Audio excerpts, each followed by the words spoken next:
트럼프 행정부가 예고했던 대로 관세 압박 카드를 꺼내 들었습니다.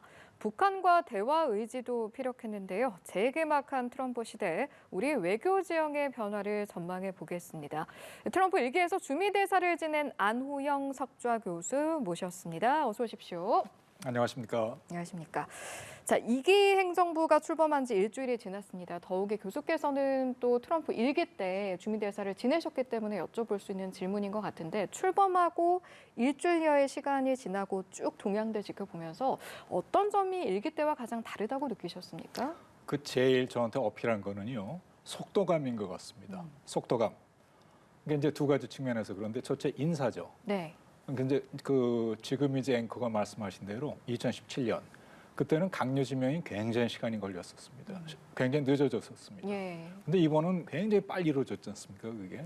두 번째 정책. 정책도 사실은 뭐 확립된 그런 정책이 거의 없었죠. 근데 이번에는 이제 단 8년이란 시간 동안 그걸 많이 준비를 해왔던 것 같습니다. 그래서 이제 정책을 많이 준비를 해놨고 굉장히 속도감 있게 진행되고 있죠. 네.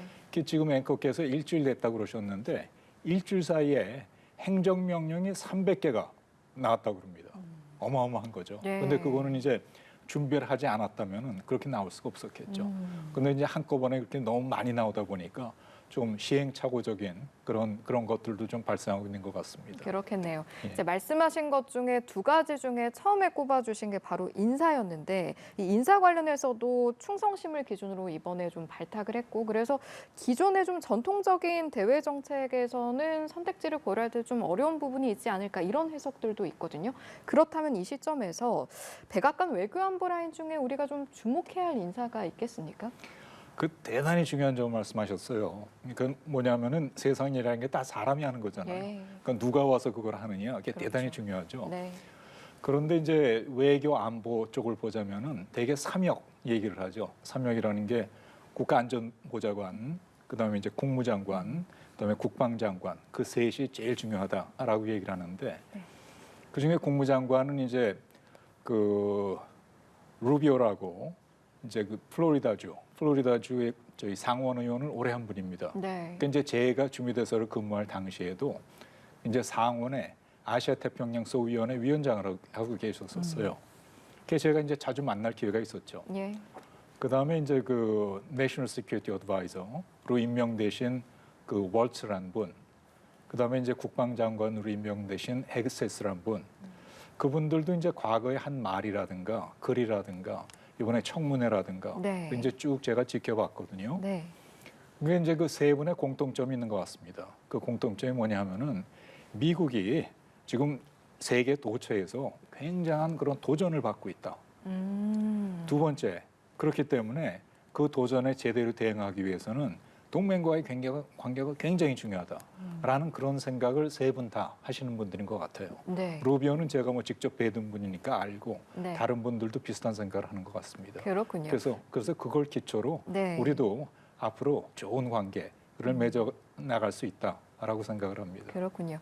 이제 동맹과의 관계에 있어서 외교안보 라인에서는 그렇게 좀 이 중요성에 있어서 주목하는 인사들이 있는가 하면 상무장관 지명자의 발언은 좀 눈길이 끄는 게 한국 가전사업에 대해서 이야기를 하면서 동맹이 미국의 선량함을 이용해왔다라는 발언이 있는가 하면 또 반도체 업계 관련해서는 보조금 지급을 재검토할 필요가 있다 이런 이야기도 했거든요. 그냥 나온 말은 아닐 텐데요. 앞으로 좀 정책적인 면에서 우리는 어떻게 대비해야겠습니까?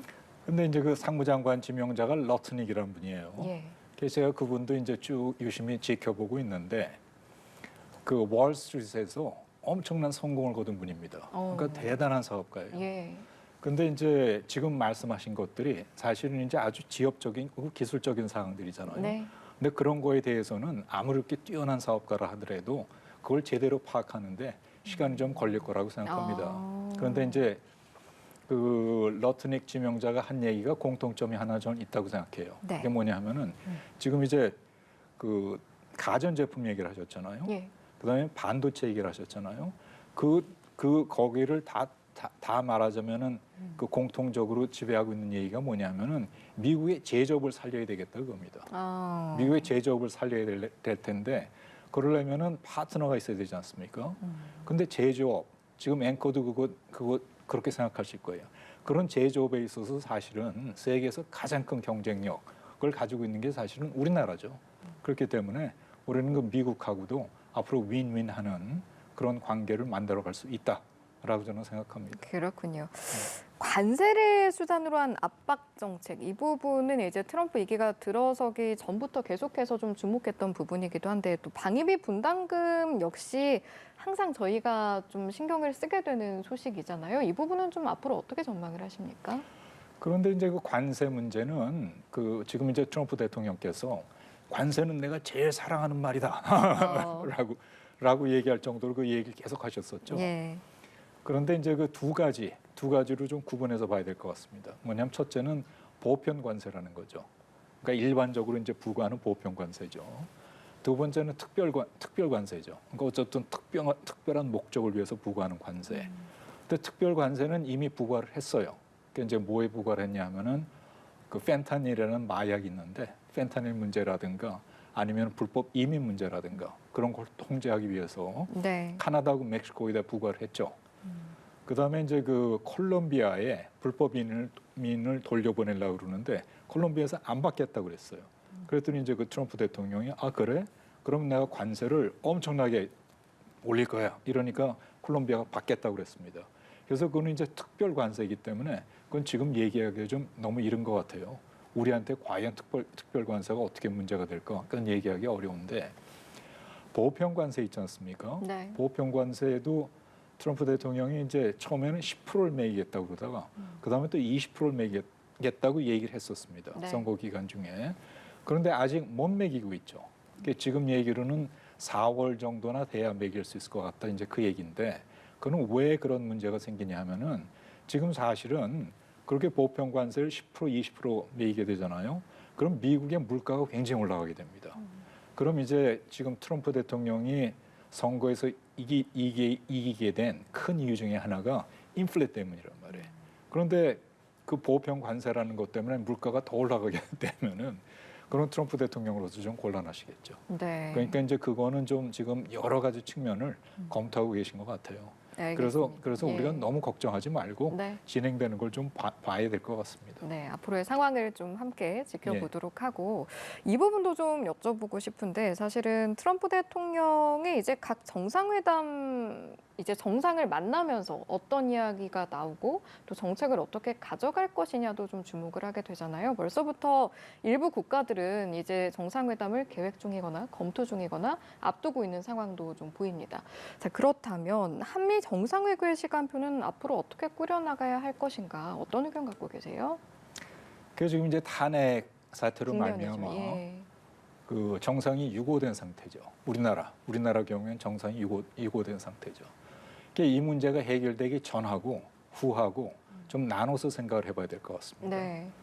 그런데 정상이 유고된 상태인데 그게 회복될 때까지 무한정 기다릴 수는 없죠. 그럼 무한정 기다리지도 않습니다. 그거를 제가 어떻게 하냐 하면은 2017년에 네. 그때도 똑같은 경험을 했지 않습니까? 그때도 이제 박근혜 대통령 탄핵 때문에 정상이 유고가 된 상태였었죠. 그러나 그렇다고 그래가지고서 대미외교가 중단된 건 아니었었습니다. 그때 이제 그 권한 대행을 황교안 국무총리가 하고 계셨었는데 트럼프 대통령과 통화를 몇 번을 하셨어요. 그다음에 이제 우리나라 장관들, 이제 외교부 장관이 윤병세 씨였고, 이제 그 기재부 장관이 유일호 씨였었고, 산자부 장관이 주영환 씨였었는데 네. 그분들 제가 그렇게 함자를 정확히 기억하는 이유가 미국에 계속 오셨었어요. 그래서 트럼프 대통령의 카운터파트들을 계속 만나셨었습니다. 그럼 저는 거기 현재석을 또 주선을 했었고요. 그다음에 미국은 또 미국대로 그 자기 국방장관, 자기 국무장관, 심지어는 부통령이 2월, 3월, 4월 계속 방한을 했었어요. 그래서 저희 국가 원수 유고 상태임에도 불구하고 한미 관계는 잘 진전이 됐었다. 네. 그렇게 말씀드릴 수가 있겠고. 네. 그다음에 이제 그 5월달에 우리 이제 정부가 대통령이 이제 선출되고 취임을 했죠. 그다음에 그 한미 정상회담을 기록적으로 빨리 했습니다. 오, 예. 그러니까 5월 초에 이제 문 대통령이 취임을 했는데 6월 28일에 방미를 했어요. 오. 그러니까 그거는 뭐 기록적으로 빨리 한 거죠. 유례가 없을 정도로 유례가 없을 빠른 정도로 빨리 시간입니까? 했습니다. 예. 그래서 이제 이번에도 뭐 물론 이제 국가 원수 이고라는 건 뭐 대단히 여러 가지로 뭐 어려움이 있습니다만서도 그러나 거기에 주눅돼서는 안 되고 그걸 극복하려는 그런 노력을 계속해야 된다고 생각합니다. 네, 한미 관계가 있을 거고요. 또 북미 관계가 있을 겁니다. 트럼프 대통령이 이제 북한에 대화 재개 시사를 한 게 있긴 한데 북한이 어떻게 나오는지를 보면 딱히 그 대화에 응하듯이 호응을 한다기보다는 오히려 미사일을 쏜다던가 핵시설 현지 시도에 나선다던가 이런 모습이거든요. 이 부분은 어떻게 해석해야 합니까? 그 다목적이라고 저는 생각을 해요. 북한 입장에서 보면 다목적이라고 생각합니다. 뭐냐면은 그 실제로 이제 미북 간의 접촉이 어떻게 이루어질지는 모르겠습니다만서도 예. 이제 협상을 하려면은 자기의 협상의 그 레버리지를 많이 키워야 되잖아요. 그 결국은 협상의 레버리지 키우는데 도움이 된다. 그 측면이 있겠죠.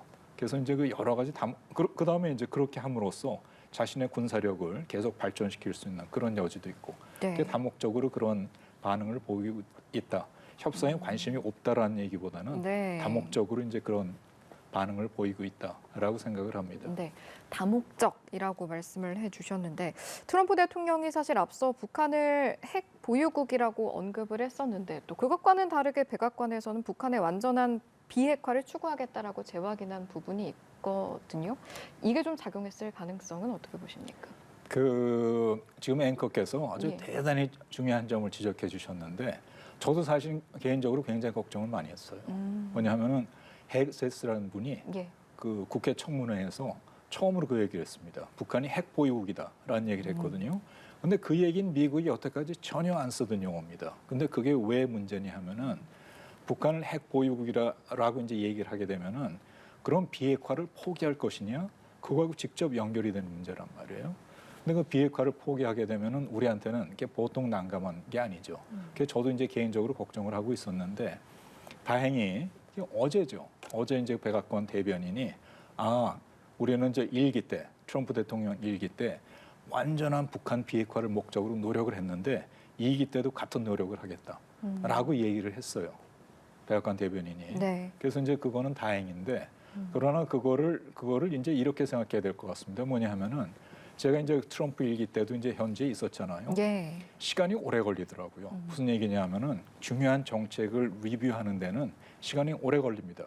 그래서 북한 비핵화 문제 아직 어떤 결론을 못 내린 상태예요. 네. 그렇기 때문에 우리가 지금 미국과 이거를 계속 긴밀히 협의를 해가지고 그런 우리가 도저히 받아들일 수 없는 그런 결과가 나오지 않도록 그런 노력을 해야 될 시기고 네. 이미 정부가 그런 노력을 하고 있습니다. 근데 그 조태열 외교부 장관께서 이미 이제 루비오 신임 국무장관하고 통화를 하셨죠. 그래서 그 통화에서 북한 핵 문제 긴밀히 협의해 나가자라고 이제 합의를 하셨다 그러고. 네. 그다음에 이제 그 루비오 장관은 그 조태열 장관한테 가능한 조속한 시기에 워싱턴을 방문해다오라고 초청을 했다 그래요. 그래서 이제 뭐 장관 수준이 됐던 그 밑에가 됐건 계속 미국하고 긴밀한 협의를 해야죠. 네. 이제 이때를 많이들 기억하실 것 같습니다. 트럼프 대통령과 김정은 위원장이 세 차례 만났었고, 그런데 이제 그때는 탑다운 방식으로 해서 이제 서로가 원하던 결말은 좀 안 나게 됐던 그런 부분이 있었고, 자 그렇다면 다시 이제 2기 들어서 대화를 한다라고 했을 때는 대화의 문턱이 좀 높아지진 않을까? 탑다운과는 좀 다른 방식이지 않을까? 이런 생각도 드는데요. 근데 그 대화라는 거는 예. 물론 이제 그걸 통해 가지고 긴장을 완화하고 만약에 할 수만 있다면 비핵화를 이루고 그러니까 대화의 문을 항상 열어놔야죠. 예. 우리 정부의 입장 대화의 문을 열어놔야 된다는 겁니다.